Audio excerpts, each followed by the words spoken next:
नमस्कार,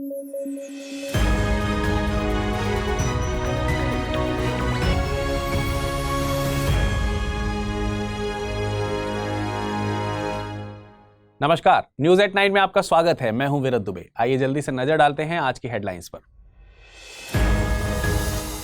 चुनावी बॉन्ड योजना को लेकर सुप्रीम कोर्ट ने सुनाया बड़ा फैसला। कोर्ट ने योजना को बताया असंवैधानिक, कहा योजना है सूचना के अधिकार और अभिव्यक्ति की आजादी का उल्लंघन।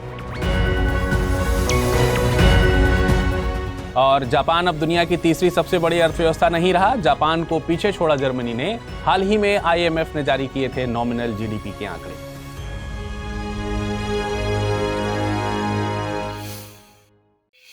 खबरों में विस्तार से आगे बढ़ेंगे, लेकिन उससे पहले आपको बता दें, अगर इस बुलेटिन को PDF फॉर्मेट में पढ़ना चाहते हैं तो अमृत उपाध्याय 007 इस टेलीग्राम से जुड़कर डाउनलोड कर आसानी से पढ़ सकते हैं। अब आइए नजर डालते हैं खबरों पर। एक लंबी सुनवाई के बाद आखिरकार सुप्रीम कोर्ट ने चुनावी बॉन्ड योजना पर एक अहम फैसला सुना दिया है। दरअसल सुप्रीम कोर्ट ने केंद्र सरकार की इलेक्टोरल बॉन्ड योजना को असंवैधानिक करार कर दिया है। इसका सीधा सा मतलब है कि अब चुनावी बॉन्ड की बिक्री पर रोक लगा दी गई है। देखिए, चुनावी बॉन्ड की वैधता को चुनौती देने वाली याचिकाओं पर सुनवाई लंबे समय से चल रही थी। भारत के मुख्य न्यायाधीश DY चंद्रचूड़ और न्यायाधीश संजीव खन्ना, BR गवई, JB पादरीवाला और न्यायमूर्ति मनोज मिश्रा की 5 न्यायाधीशों की पीठ ने पिछले साल 2 नवंबर को इस मामले में अपना फैसला सुरक्षित रख लिया था। तो चलिए सबसे पहले समझते हैं कि चुनावी बॉन्ड योजना क्या थी। आगे बढ़ने से पहले वीडियो को लाइक और चैनल को सब्सक्राइब करना ना भूलें और कोशिश कीजिए कि वीडियो को लास्ट तक देखें ताकि आप सभी सवालों के सही जवाब सही तरीके से दे पाएं। चलिए अब बढ़ते हैं खबर की तरफ। देखिए, भारत सरकार ने इलेक्टोरल बॉन्ड योजना की घोषणा 2017 में की थी। सरकार ने चुनावी बॉन्ड योजना शुरू करने के लिए 2016 और 2017 के वित्त अधिनियम के माध्यम से 4 अधिनियमों में संशोधन किया था। ये अधिनियम थे लोक प्रतिनिधित्व अधिनियम 1951, कंपनी अधिनियम 2013, आयकर अधिनियम 1961 और विदेशी योगदान विनियमन अधिनियम 2010। 2017 में केंद्र सरकार ने इलेक्टोरल बॉन्ड स्कीम को वित्त विधेयक के रूप में सदन में पेश किया था।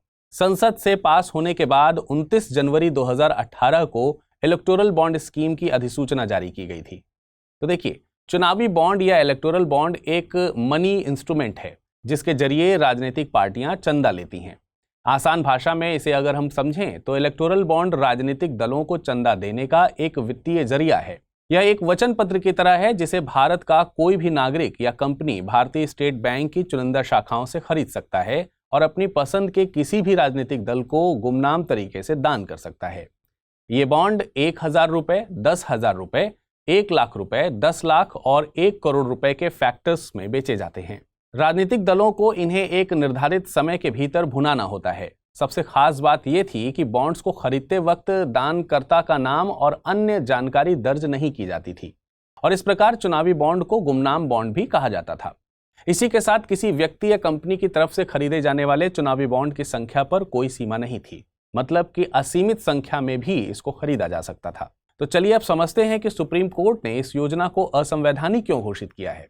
कोर्ट ने कहा है कि फाइनेंस एक्ट 2017 के सेक्शन 137 के द्वारा संशोधित रिप्रेजेंटेशन ऑफ पीपल एक्ट 1951 का सेक्शन 29C1 और फाइनेंस एक्ट्स ऑफ 2017 के द्वारा संशोधित सेक्शन 13A(b) ये सभी अनुच्छेद 19(1)(a) का उल्लंघन करते हैं।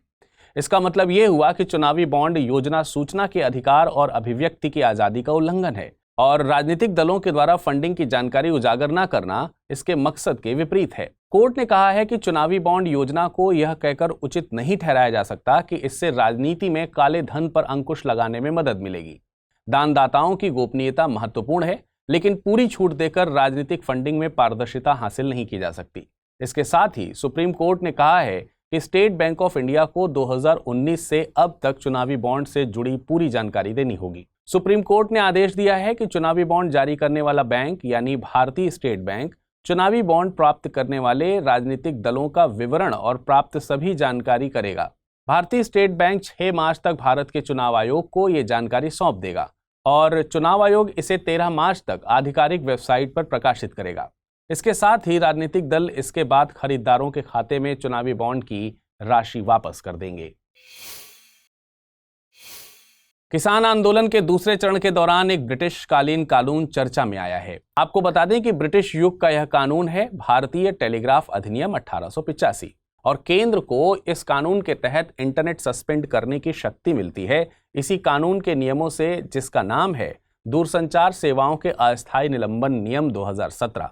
यहां आपको थोड़ी जानकारी दे दें कि 2017 में बनाए गए ये नियम केंद्रीय गृह सचिव या राज्य के गृह सचिव को सार्वजनिक आपातकाल या सार्वजनिक सुरक्षा के कारण किसी क्षेत्र में इंटरनेट सहित दूरसंचार सेवाओं को निलंबित करने के निर्देश पारित करने का अधिकार देते हैं।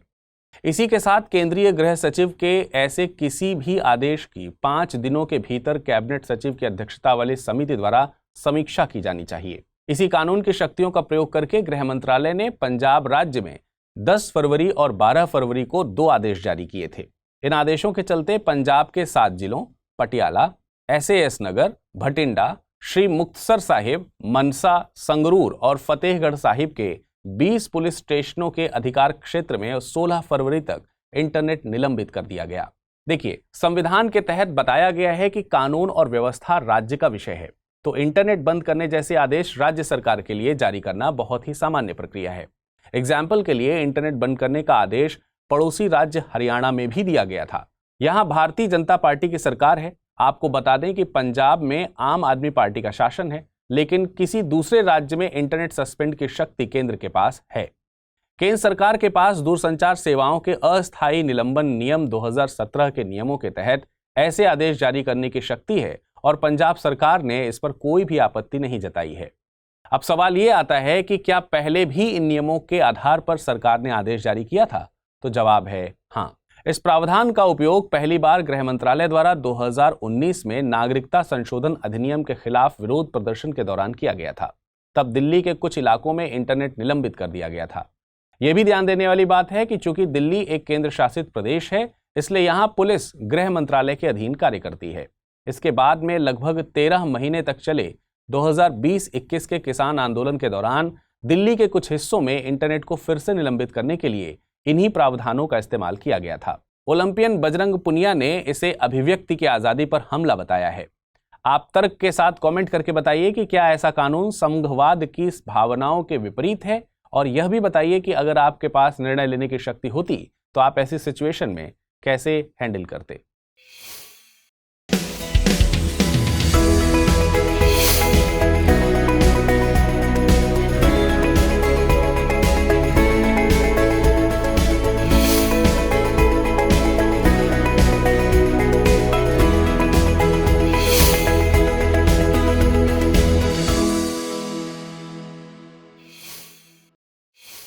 जापान को ऐतिहासिक रूप से एक आर्थिक चमत्कार के रूप में जाना जाता है।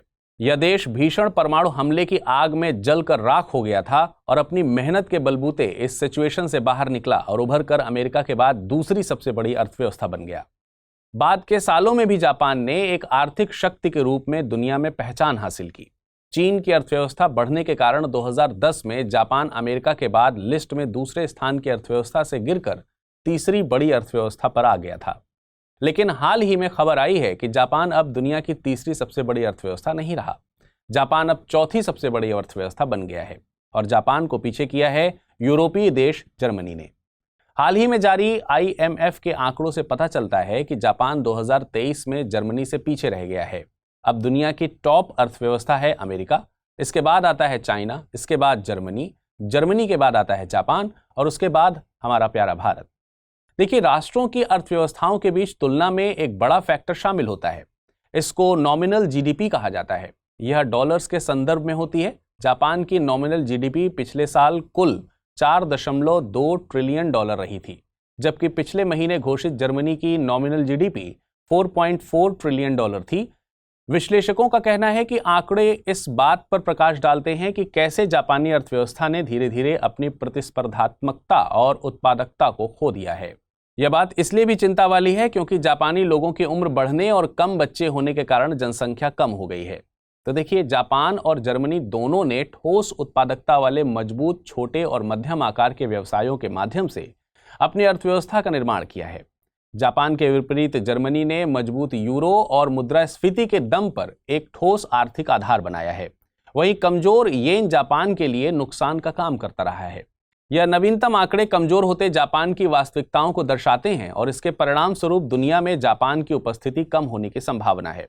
उदाहरण के लिए कई साल पहले जापान एक शक्तिशाली ऑटो सेक्टर किंग हुआ करता था, लेकिन इलेक्ट्रिक वाहनों के आ जाने के साथ जापान का यह लाभ भी छिन गया। विश्लेषकों ने यह भी कहा है कि विकसित देशों और उभरते देशों के बीच अंतर कम हो रहा है और कुछ सालों में भारत नॉमिनल जीडीपी में जापान से आगे निकल जाएगा। अनुमान है कि भारत 2030 तक जापान को पीछे छोड़कर एशिया की दूसरी सबसे बड़ी अर्थव्यवस्था बन जाएगा। मनुष्य एक बुद्धिमान, जिज्ञासु और खोजी प्राणी है। जब मनुष्य को चंद्रमा पर पानी के निशान मिले तो यह अन्य खगोलीय पिंडों पर जीवन का पहला संकेत था, लेकिन मनुष्य ने अपनी जिज्ञासा की आग को कभी बुझने नहीं दिया और बाहरी दुनिया के बारे में और जानने की हमारी खोज तब से बंद नहीं हुई है। इसी से रिलेटेड खबर है कि अब वैज्ञानिकों को पहली बार क्षुद्र ग्रहों की सतह पर पानी मिला है। ये एस्टेरॉइड्स हैं आइरिस और मैसालिया। दरअसल पानी की यह खोज आइरिस और मैसालिया क्षुद्र ग्रहों पर सोफिया इंफ्रारेड टेलीस्कोप के डेटा की मदद से ली गई है। आपको बता दें कि आइरिस का व्यास 199 किलोमीटर है, जो अन्य क्षुद्र ग्रहों की तुलना में लगभग 99% बड़ा है। दूसरी ओर मैसालिया का व्यास 135 किलोमीटर है और यह आइरिस के समान एक ही ऑर्बिट में घूमता है। आइरिस और मैसालिया दोनों मंगल और बृहस्पति के बीच 2.39 खगोलीय इकाइयों की औसत दूरी पर स्थित हैं। इनको अपनी एक कक्षा पूरी करने में 3.7 साल लगते हैं। अन्य क्षुद्र ग्रहों की तरह आइरिस और मैसालिया भी सूर्य की परिक्रमा करते हैं। वैज्ञानिकों का यह लंबे समय से मानना है कि इन क्षुद्र ग्रहों पर अगर पानी किसी भी रूप में मौजूद है तो वह बहुत पहले ही वाष्पित हो जाना चाहिए था, लेकिन हालिया खोज ने इन सभी सिद्धांतों को खारिज कर दिया है। चलिए समझते हैं कि क्षुद्र ग्रहों पर पानी कैसे पाया गया। देखिए, हमने पहले भी जिक्र किया है कि सोफिया द्वारा कैप्चर किए गए डेटा से क्षुद्र ग्रहों आइरिस और मैसालिया पर पानी के अस्तित्व का पता चला है। सोफिया का फुल फॉर्म है stratospheric observatory for infrared astronomy. हालांकि यह 2022 में रिटायर्ड हो गई है। यह भी ध्यान रखिए कि यह पहली बार नहीं है जब सोफिया ने ऐसी खोज की है। अक्टूबर 2020 में सोफिया ने चंद्रमा पर पानी की पहचान की थी। ये सारी खोजें वैज्ञानिकों को ब्रह्मांड के रहस्यों को सुलझाने और जीवन की शुरुआत को जानने में मदद करती हैं। चलिए अब वक्त हो चला है आज के बुलेटिन में रैपिड न्यूज पर नजर डालने का। वन्यजीवों की प्रवासी प्रजातियों के संरक्षण पर कंजर्वेशन यानी COP14 का आयोजन समरकंद, उज्बेकिस्तान में आयोजित किया जा रहा है। इस सम्मेलन की शुरुआत 12 फरवरी को हुई और यह 17 फरवरी तक जारी रहेगा। आपको बता दें कि इसे बॉन कन्वेंशन के रूप में भी जाना जाता है, जो कि संयुक्त राष्ट्र पर्यावरण कार्यक्रम के तत्वाधान में एक पर्यावरणीय संधि है तथा यह एक मात्र वैश्विक और संयुक्त राष्ट्र आधारित अंतर सरकारी संगठन है जो विशेष रूप से स्थलीय, जलीय और पक्षी प्रवासी प्रजातियों के संरक्षण और प्रबंधन के लिए स्थापित किया गया है। इसके 2 परिशिष्टों में से परिशिष्ट 1 में लुप्तप्राय प्रवासी प्रजातियों को सूचीबद्ध किया जाता है और दूसरी में उन प्रजातियों को सूचीबद्ध किया जाता है जिनकी प्रतिकूल संरक्षण स्थिति है। भारतीय प्रधानमंत्री ने संयुक्त अरब अमीरात में विश्व सरकार शिखर सम्मेलन 2024 में एक सम्मानित अतिथि के रूप में भाग लिया है। यह एक वार्षिक वैश्विक सभा है जो वैश्विक मुद्दों पर चर्चा करने और उन्हें संबोधित करने के लिए विभिन्न क्षेत्रों के विश्व नेताओं, नीति निर्माताओं, विशेषज्ञों और विचारकों को एक मंच पर लाती है। इसकी स्थापना 2013 में संयुक्त अरब अमीरात के उपराष्ट्रपति और प्रधानमंत्री के नेतृत्व में की गई थी। यह प्रतिवर्ष दुबई, संयुक्त अरब अमीरात में आयोजन किया जाता है तथा इस वर्ष की थीम भविष्य की सरकारों को आकार देना रखी गई है। हाल ही में नीति आयोग के द्वारा ग्रो रिपोर्ट और पोर्टल लॉन्च किया गया है। यहां ग्रो से तात्पर्य है greening and restoration of wasteland with agro forestry, यानी कृषि वानिकी के साथ बंजर भूमि को हरा भरा और पुनर्स्थापित करना। यह पोर्टल राज्य और जिला स्तरीय डेटा तक सार्वभौमिक पहुंच प्रदान करेगा। इस पहल को पूरे भारत में पर्यावरण संरक्षण और टिकाऊ भूमि उपयोग के प्रयासों को बढ़ावा देने के लिए शुरू किया गया था। साथ ही यह हरियाली और पुनर्स्थापित परियोजनाओं में लगे सरकारी विभागों और उद्योगों को महत्वपूर्ण अंतर्दृष्टि प्रदान करेगी तथा इस पहल का लक्ष्य वर्ष 2030 तक 26 मिलियन हेक्टेयर बंजर भूमि को पुनर्स्थापित करना रखा गया है। हाल ही में IEA यानी अंतर्राष्ट्रीय ऊर्जा एजेंसी ने भारत को पूर्ण सदस्यता देने के लिए बातचीत शुरू की है। दरअसल भारत ने अक्टूबर 2023 में पूर्ण सदस्यता के लिए औपचारिक रूप से अनुरोध किया था। आपको बता दें कि भारत वर्ष 2017 में एक सहयोगी सदस्य के रूप में IEA का हिस्सा बना था। IEA एक स्वतंत्र अंतर सरकारी संगठन है। इसकी स्थापना 1974 में OECD के ढांचे के तहत 1973 के तेल संकट के जवाब में की गई थी। इसका मुख्यालय पेरिस में स्थित है। यह संगठन वैश्विक ऊर्जा क्षेत्र पर नीतिगत सिफारिशों, विश्लेषण और डेटा प्रबंधन करता है। एग्जाम के पॉइंट ऑफ व्यू से आपको ध्यान रखने की जरूरत है कि IEA द्वारा विश्व ऊर्जा आउटलुक रिपोर्ट, विश्व ऊर्जा निवेश रिपोर्ट, विश्व ऊर्जा सांख्यिकी और भारत ऊर्जा आउटलुक रिपोर्ट आदि रिपोर्ट जारी की जाती हैं। हाल ही में चर्चा में रही मिनी कुतुब मीनार के बारे में आपने सुना होगा। दरअसल इसे हस्तसाल मीनार के नाम से भी जाना जाता है। यह पश्चिमी दिल्ली के एक छोटे से गांव में स्थित है। ऐसा माना जाता है कि इस मीनार का निर्माण मुगल सम्राट शाहजहां के शासनकाल के दौरान 1634 में पूरा हुआ था। यदि इसके वास्तुशिल्प के बारे में बात करें तो यह एक चौकोर मंच पर खड़ी 17 मीटर ऊंची मीनार है और इसका आकार अष्टकोणीय है। वर्तमान में मीनार को विरासत मूल्य की ग्रेड A की श्रेणी में रखा गया है। चलिए अब वक्त हो चला है आज के बुलेटिन पर आधारित प्रश्नों को देखने का। पहला प्रश्न है, निम्नलिखित कथनों पर विचार कीजिए। अंतर्राष्ट्रीय ऊर्जा एजेंसी यानी IEA एक स्वतंत्र अंतर सरकारी संगठन है। भारत अंतर्राष्ट्रीय ऊर्जा एजेंसी का एक पूर्ण सदस्य है। अंतर्राष्ट्रीय ऊर्जा एजेंसी की स्थापना 1974 में OECD के ढांचे के तहत 1973 के तेल संकट के दौरान की गई थी। उपयुक्त कथनों के आधार पर सही विकल्प का चयन कीजिए। 1, 2, 3 सही हैं, 2 और 3 सही हैं, 1 और 3 सही हैं या फिर इनमें में से कोई भी नहीं। अगला प्रश्न है, हाल ही में नीति आयोग के द्वारा लॉन्च किया गया ग्रो पोर्टल संबंधित है वन्य जीव संरक्षण से, वंचित वर्गों के विकास से, बंजर भूमि को हरा भरा और पुनर्स्थापित करने से या फिर वित्तीय समावेशन से। अगला प्रश्न है, निम्नलिखित कथनों पर विचार कीजिए। बॉन कन्वेंशन का संबंध वन्य जीवों की प्रवासी प्रजातियों के संरक्षण से है। हाल ही में बॉन कन्वेंशन के COP14 का आयोजन समरकंद उज्बेकिस्तान में किया गया। यह स्थलीय, जलीय और पक्षी प्रवासी प्रजातियों के संरक्षण हेतु संयुक्त राष्ट्र आधारित अंतर सरकारी संगठन है। उपयुक्त में से कितने कथन सही हैं? केवल 1, केवल 2, केवल 3 या फिर इनमें में से कोई नहीं। और अगला प्रश्न है, दूरसंचार सेवाओं के अस्थायी निलंबन नियम 2017 के आधार पर सार्वजनिक आपातकाल या सार्वजनिक सुरक्षा के कारण किसी क्षेत्र में इंटरनेट सहित दूरसंचार सेवाओं को निलंबित करने के निर्देश किसके द्वारा जारी किए जाते हैं?